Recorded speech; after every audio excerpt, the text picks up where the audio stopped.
So dear chess lovers, it's white to play in this position. Please stop the video and find a good winning plan for white.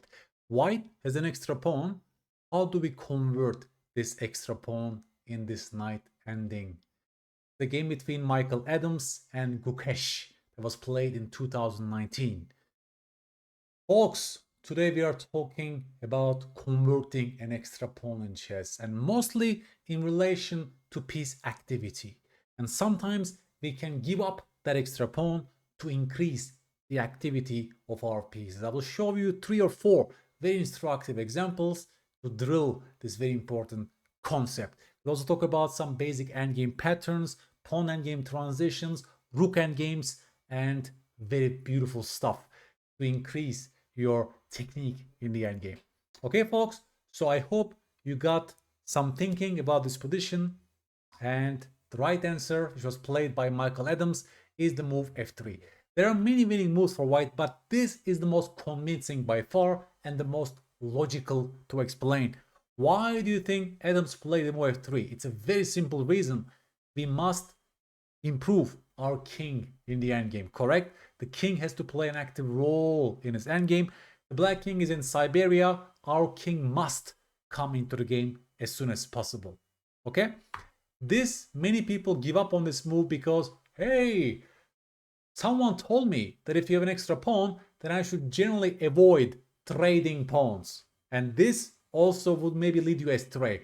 There are many examples that this rule of thumb holds, right? We generally don't want to trade so many pawns when we have an extra pawn.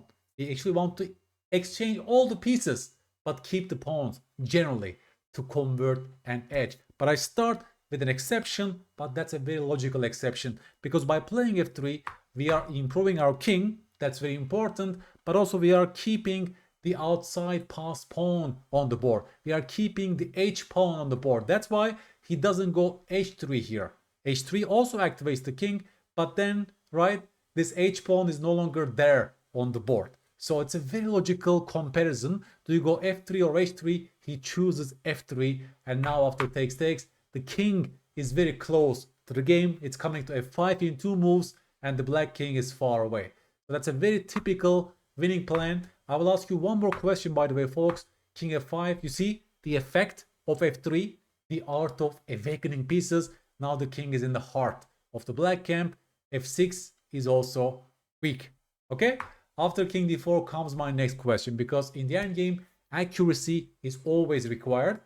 And when you want to transition into a pawn endgame, you must be extra careful. The question is this: should white take on f6 and thus transition to a pawn endgame? You tell me, folks. Please stop the video and calculate properly.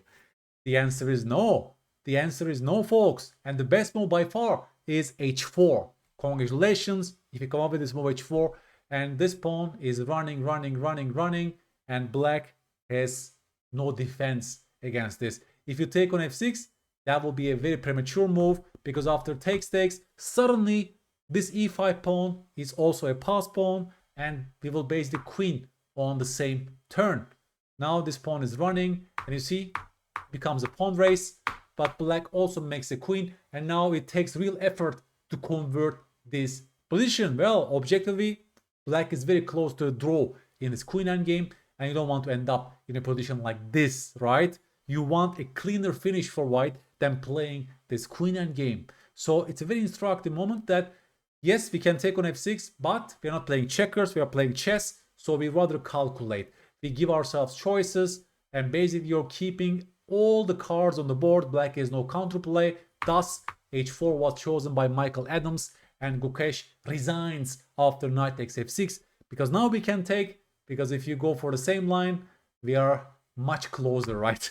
We are much closer to make a queen, and white makes a queen, and black cannot, okay? White just wins in this position. So after knight takes f6, Gukesh resigned in the actual game. The same game, 10 moves earlier, more or less, okay? White to play. White has an extra pawn right now, and Adams decides to defend the pawn with rook c2, right? Rook c2, for the moment, it looks like a passive move, but this pawn is annoying for black, and he also wants to gradually improve his knight. Notice how the g3 pawn is burying that knight on g6. That's just a terrible piece. And white, for the moment, clings to the extra pawn. He goes knight c4, and very simple idea that if you take on c5, then he will take on e5, followed by knight takes f7, and white is completely winning this position. So after knight c4, Gukesh goes g4. He wants to limit the white king on the king side. But he plays king g2 anyways, and white is for the moment enjoying that extra pawn. And now Michael Adams goes forward with knight d6, okay? Hitting the pawn at f7 and also eyeing this outpost on f5. This rook is momentarily passive, but this king also needs to deal with the pawn on c5. Black has no counterplay, black has no activity. For example, by hitting the pawn at f2, the knight sucks. Thus, white takes his time. f6 was chosen, okay? f6 was chosen, and now comes knight f5 and rook a5. And this is the key moment, folks. Please stop the video and find the winning plan for white in this position. You're a great player if you found Michael Adams' move rook d2. This pawn is just ditched. White no longer needs that pawn. That pawn served like a decoy, correct? This c5 pawn was just a distraction for the black pieces, and now they're offside. And white just switches to a much more interesting pastures with the move rook d2. This pawn is used and given up like a bargaining chip while white gets other advantages, right? This is a very beautiful and recurrent pattern and very instructive learning moment, guys. After king takes c5, game continuation. If you take on c5 with rook, by the way, folks, the same thing holds. Rook d6 followed by rook f6, and things are collapsing. That's why in the actual game, Gukesh took on c5 with the king. And now comes my question to you. What should white play in this position, folks? Please come up with a good move and calculate your lines. You're a great player, folks, if you came up with the move rook d5. The art of exchanging pieces, because after those rooks are traded off, the black king finds himself in Siberia, in Yakutsk, right? See how white used that extra pawn as a bargaining chip to gain positional advantages. Namely, the black king is not playing in the game. White still has beautiful pieces, and now goes knight g7, right? Knight g7 is a very beautiful move because simply hitting the target on h5, then this knight endgame is completely winning for white. Why? Because we are playing with an extra king, so to speak, right? And after knight f8, well, if you go h4 in this position, folks, then the point is this. Now I take, of course, and I go king g3. Inevitably, you're losing everything on the king side, step by step. Again, black king is not playing in this endgame. So knight g7, Michael Adams will gonna win a clear pawn, and here we end up in the first position I showed you in this episode. White to play, space repetition, well, f3, right? Again, this goes against the principles at first sight because we have an extra pawn. Why do we trade pawns? But piece activity is more important than those concerns. The white king getting into the game is so much more important than not trading pawns, rule of thumb, with an extra pawn, folks. Just to show you again, do we take on f6 or h4? Of course we go h4, and Adams won the game. Another beautiful game between Tiviakov and Gukesh. White has an extra pawn right now, and Gukesh starts showing some aggression on the king side. Black has better pieces for the moment. This rook is not playing, so white needs to be careful to convert the extra pawn, and Gukesh starts gaining space on the king side and disturbing white with moves like f5 and f4 and so on. And here comes my question, right? Here comes my question. Black is introducing those ideas on the king side, but you have an extra pawn. So, can you please find a beautiful positional idea for white that changes the picture and gives white positional advantages in this position? You're a great player if you found the move d4, d5. The art of awakening pieces, a beautiful positional pawn sacrifice. Why do we play this move? To gain this beautiful d4 outpost for the knight and to create a weakness on d5 as well. If you take on d5, folks, knight d4 was the main point. You see how white gave up the pawn to increase the piece quality. After king g2, in fact, black is the one who is having long-term weaknesses. The knight on d4 is excellent. The bishop on e3 is great. The rooks are connected. And on top of everything, we also threaten the move f4 followed by knight takes f5, right? The rook can no longer defend f5 and white gains a clear edge in its position. So this d4, d5 moment is very instructive. White already has the extra pawn. We don't need to cling to it by paralyzing our pieces. At the right time, we can use that pawn like a bargaining chip to gain other advantages. And that's what we are training in this video. That's a function of this training, right?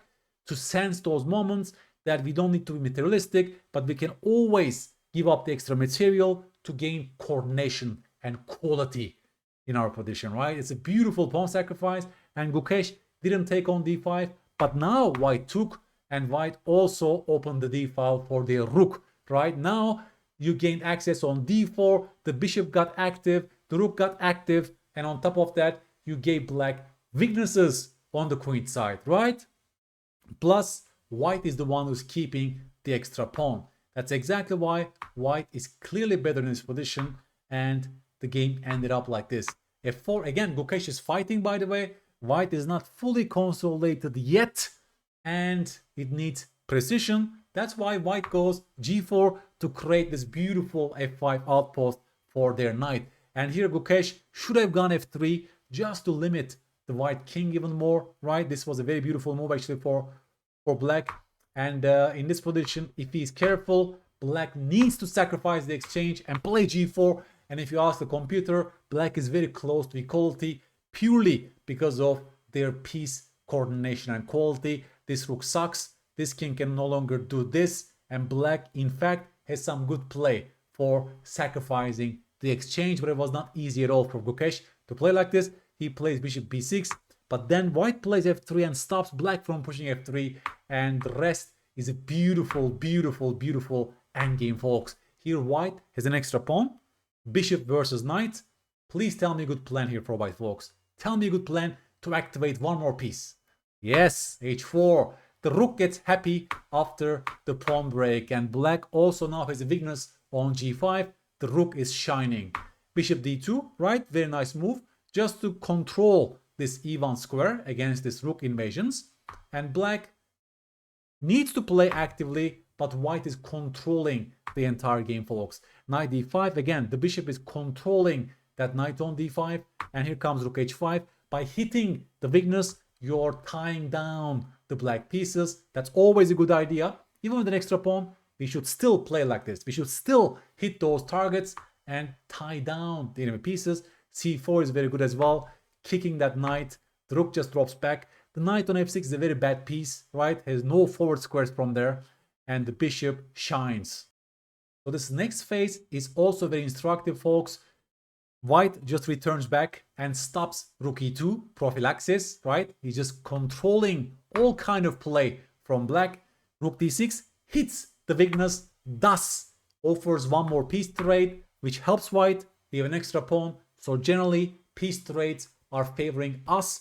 Those rooks disappeared, rook pair, which means our king is very safe, right? This was clearly a good trade for white. And now I ask you to stop the video and tell me one more beautiful move. White to play. What would you play?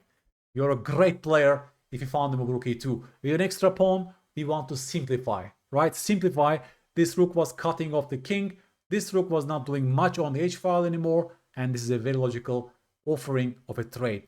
Gukesh did not take it, but then comes the beautiful move bishop b4. And now we are really forcing this trade after all, right? This rook on d6 is hit. And if you do anything else, then you invite rook e7 invasions, and that's exactly why he tried the move rook e6. But of course, he took on e6, and this endgame is clearly winning for white.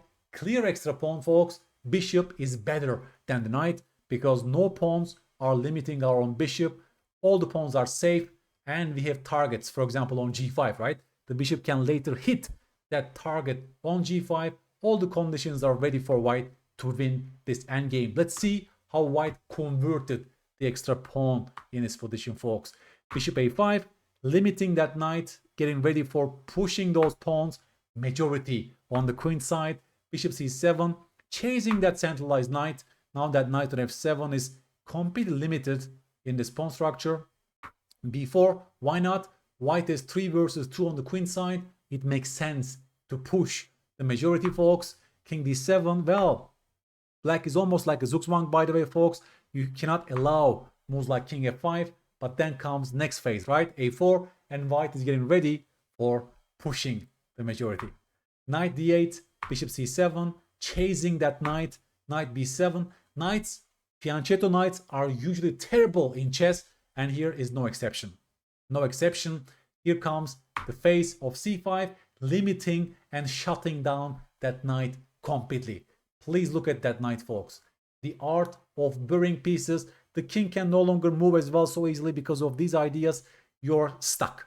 You're really stuck. Bishop b6, king e6. You cannot allow king f5. But then comes king d4. White just basically takes his time, arranges the king to c4 to support the break b5, right? Principle of two weaknesses. This king has to deal with the pawn on g5, but our king can support our push d4, b5. Bishop c7 drives the king backwards to e6, and then comes the next phase, folks. We are very close to the key moment. King e6, bishop b6, and you're almost in a zugzwang right now. He waits for the perfect moment to execute the break. You guessed it right, b5. Beautiful break. Inevitably, we are creating a passed pawn on the queen side. Takes, takes, takes. This pawn is huge. Should we play c6 directly or king d5 first? In the actual game, he plays the move king d5. Both moves are winning actually. c6, knight b6, king d5. That's also winning for white, right? The bishop dominates that knight completely. It's a beautiful pattern, folks. It's a beautiful pattern, and white wins this way. In the actual game, we played king d5 because no one can stop the push c6 in this position. He tried king e7, c6 is on the board. Well, knight d8 was chosen. If he goes knight d6, then bishop c5, and white just wins. After knight d8, you tell me the final move. Yes, c7, and black resigned because they can no longer parry the threat of c8 equals queen or c takes d8 equals queen. So what did we learn from this game? At the key moment, we can give up the extra pawn to gain other advantages, right? White had 4 versus 3 on the queen side. This pawn could roll, and this was a signal for white to roll the pawn before black gets ready for further advancements on the king side, right? So that's a function, that's a benefit of having extra pawn. At the right moment, you can give it away. In this also, you need to have this mindset of not being too materialistic. When you have an extra pawn, always keep that in your mind. At the right moment, I'm willing to sacrifice my pawn to gain other advantages. I will show you one more very nice example. Nice example to consolidate this lesson, folks. White to play. Please stop the video and find the winning plan for white.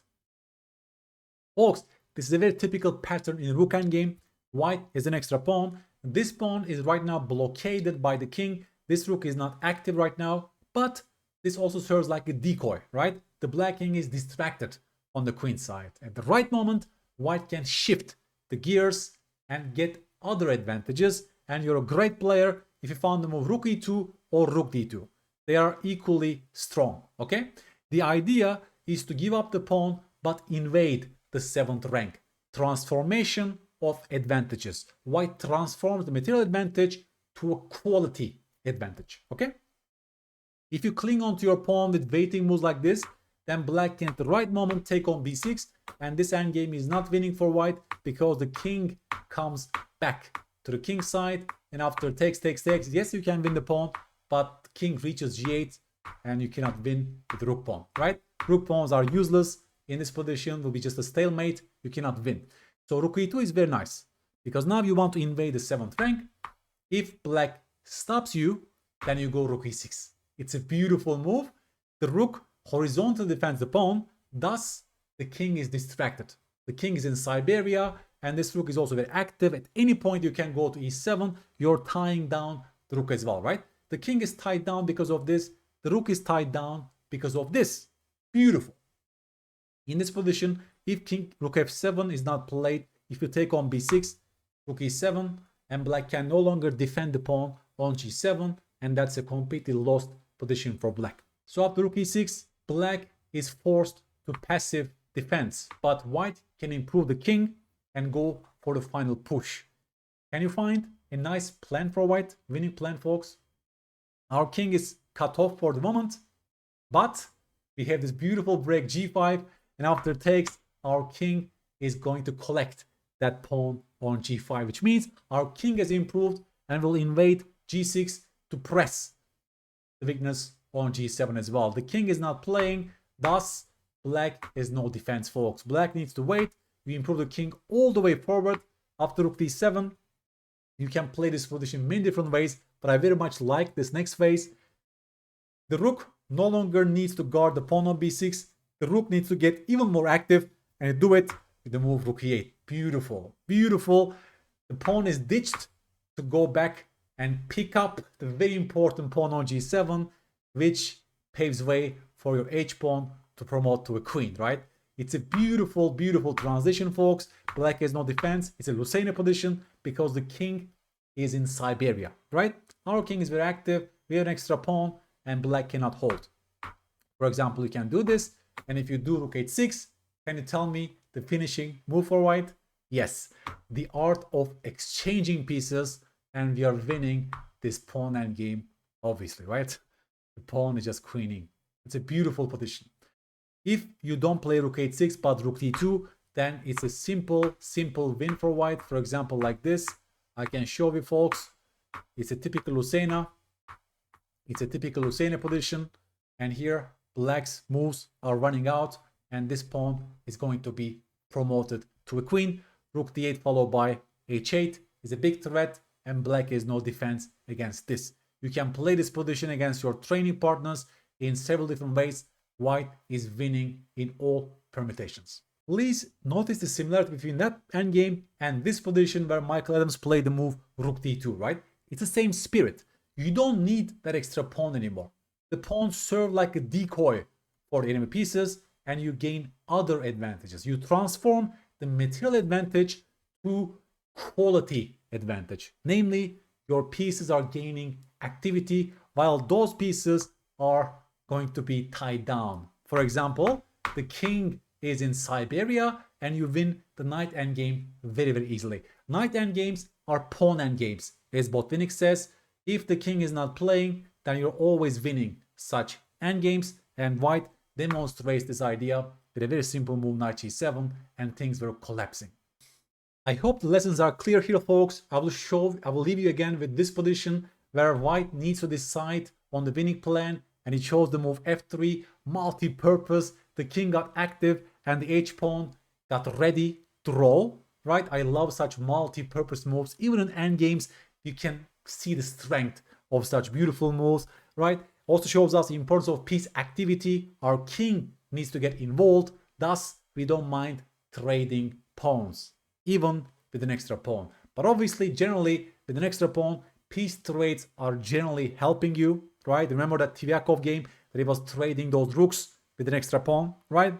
But calculation is also very important, as we saw even in this position, right? At the key moment, you don't need to rush. If you take on f6 and transition into a pawn endgame, then you will suffer because black is also queening at the right time, right? So again, endgames are very concrete, very sharp. You need good calculation skills, but those principles will always guide you in the right directions. I hope you liked the video, folks. Please give me a like and subscribe if you like this video. That's very important for me to be able to produce similar content for you. I'm really doing them to help you get better at this beautiful game, and I will catch you on the next episode. Bye bye.